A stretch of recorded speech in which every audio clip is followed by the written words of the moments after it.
वालेकुम dear student, welcome to online class. हमारे पास सब्जेक्ट है केमिस्ट्री, यूनिट 2 और लेक्चर नंबर 1। टॉपिक हमारे पास क्या है? Structure of atom. एटम के स्ट्रक्चर के बारे में हम स्टडी करेंगे इस यूनिट में।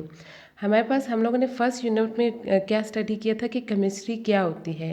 केमिस्ट्री आपके पास साइंस की वो ब्रांच है जिसमें हम क्या करते हैं? स्टडी ऑफ मैटर करते हैं। मैटर आपके पास क्या होता है? वो हर चीज़ जो जिसके मास होता है और वो ऑक्यूपाई करता है वॉल्यूम, यानी anything that has mass and occupy volume is called matter. और इसकी स्टडी हमारे पास क्या कहलाती है? केमिस्ट्री कहलाती है। अब आपके पास मैटर क्या हो सकता है? हमारे पास यूनिवर्स में जितनी भी चीज़ें हैं वो क्या करती हैं? मास भी उसका होता है और वो वॉल्यूम भी ऑक्यूपाई करते हैं। जैसे कि हमारे पास क्या होता है? फूड जो हम डेली खाते हैं तो वो आपके पास क्या होता है? मैटर में कंसिडर होता है। सेम हम क्या करते हैं? जो वाटर पीते हैं या फिर एयर जो हम ब्रीथ करते हैं वो आपके पास क्या होता है? मैटर में काउंट होता है।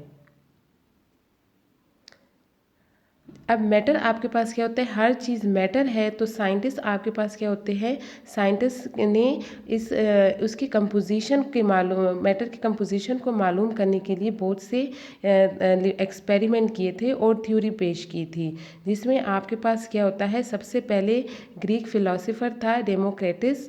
इसने सजेस्ट किया था, इसने अपने ऑब्जर्वेशन के मुतालिक ऑब्जर्वेशन की थी और उस पर सजेस्ट किया था कि आपके पास जितने भी मैटर है वो क्या हो जाते हैं? ब्रेक डाउन होते हैं इनटू स्मॉल पीसीज।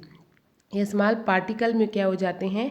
वो कन्वर्ट हो जाते हैं और वो इतने स्मॉल होते हैं कि हम इसको मज़ीद ब्रेक डाउन नहीं कर सकते। उसने ये सजेस्ट किया था कि that all matter can be ultimately broken down into tiny particles that can not be further divided. और ये जो आपके पास टाइनी पार्टिकल्स थे उसको उसने नाम दिया था किसका? एटम का। और एटम आपके पास क्या होता है? इनडिवाइजिबल होता है, यानी वो मज़ीद डिवाइड नहीं हो सकता।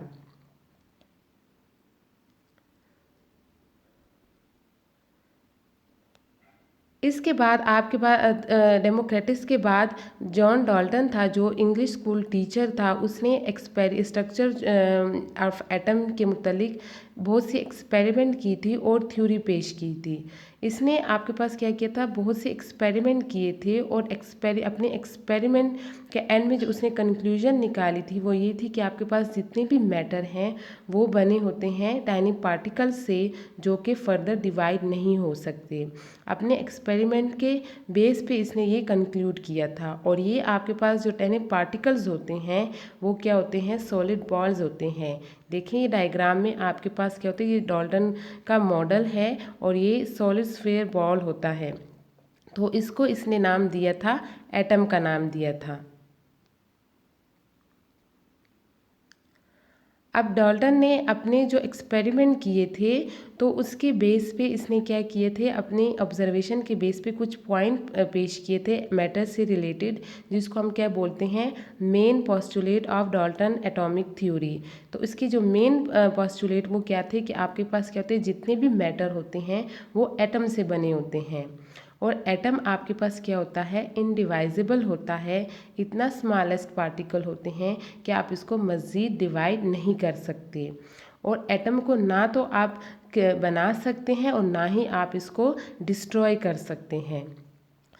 सेम इसने कहा था कि एटम आपके पास क्या होता है? जब एक दूसरे के साथ कंबाइन करते हैं तो कंपाउंड और मॉलिक्यूल जो बनाते हैं तो आपके पास क्या होती है? किस रेशो से मिलते हैं? ये कंबाइन होते हैं with each other in small whole number ratio.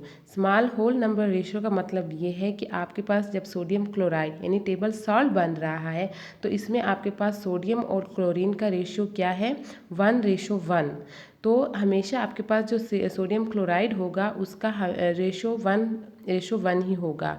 अगर ये रेशो आपके पास चेंज हो गई है तो आपके पास न्यू कंपाउंड बनेगा, वो सोडियम क्लोराइड नहीं होगा। सेम हमारे पास देखिए वाटर में आपके पास क्या है? H2O, यानी 2 हाइड्रोजन और 1 ऑक्सीजन एटम ने मिलके आपके लिए क्या बनाया? वाटर बनाया है। तो इसमें आपके पास हाइड्रोजन और ऑक्सीजन का रेशो क्या है? 2:1। तो ये आपके पास क्या होते हैं, स्मॉलेस्ट, जो आपके पास स्मॉल होल रेशियो नंबर से कंबाइन होते हैं मैटर एक दूसरे के साथ। साथ ही इसने क्या सजेस्ट किया था कि आपके पास जितने भी केमिकल रिएक्शन होते हैं वो किस वजह से होते हैं, या तो एटम आपस में मिलते हैं उनकी कम्बिनेशन की वजह से, या फिर एटम के सेपरेशन की वजह से। अब यहाँ देखें, जब सोडियम और क्लोरीन आपस में रिएक्शन करेंगे तो आपके पास क्या होगा, सोडियम क्लोराइड बनेगा। तो ये आपके पास क्या हुआ, केमिकल रिएक्शन हुआ है कम्बिनेशन ऑफ सोडियम और क्लोरीन की वजह से। सेम अगर सोडियम क्लोराइड का बॉन्ड आपस में टूट जाए तो आपके पास क्या हो जाएगा, सोडियम और क्लोराइड जो क्लोरीन है वो सेपरेट हो जाएंगे। तो ये भी आपके पास क्या होती है, केमिकल रिएक्शन है। साथ ही डाल्टन ने क्या सजेस्ट किया था कि आपके पास जितने भी एटम होते हैं वो जो सेम पर्टिकुलर एलिमेंट होते हैं वो आइडेंटिकल इन साइज होते हैं। यानी अगर आप दो एटम लें सेम, यानी दो एटम सोडियम के ले लें या कार्बन के ले लें, तो आपके पास क्या होगा, वो आइडेंटिकल होंगे साइज़ में, शेप में, मास में और उनकी प्रॉपर्टी में। अब ये देखिए, कार्बन, हम लोगों ने दो कार्बन एटम ली हैं, इन दोनों को जब हम लोग कंपेयर करेंगे तो ये सेम होंगे, इनका साइज़ भी सेम होगा, इनका मास भी सेम होगा और इनका स्टेट, ये फिजिकल स्टेट इनका क्या है, यानी मैटर के जो स्टेट होते हैं, लिक्विड है, सॉलिड है, गैस है, तो दोनों का जो स्टेट होगा वो भी आपके पास क्या होगा, सेम होगा। और जो डिफरेंट एलिमेंट होते हैं तो उनका साइज़ भी क्या आपके पास होगा और चेंज होगा, उनकी प्रॉपर्टी भी चेंज होगी। जैसे वाटर में आपके पास क्या है, हाइड्रोजन और ऑक्सीजन, दो डिफरेंट एटम है, तो इनकी प्रॉपर्टी भी आपके पास डिफरेंट होगी। देखिए, हाइड्रोजन और ऑक्सीजन दो डिफरेंट आपके पास एटम है, साइज़ इनका चेंज है, मास इनका चेंज है, शेप इनका चेंज है, तो ये आपके पास क्या होगी, इनकी फिर प्रॉपर्टी भी आपके पास डिफरेंट होगी। Thank you.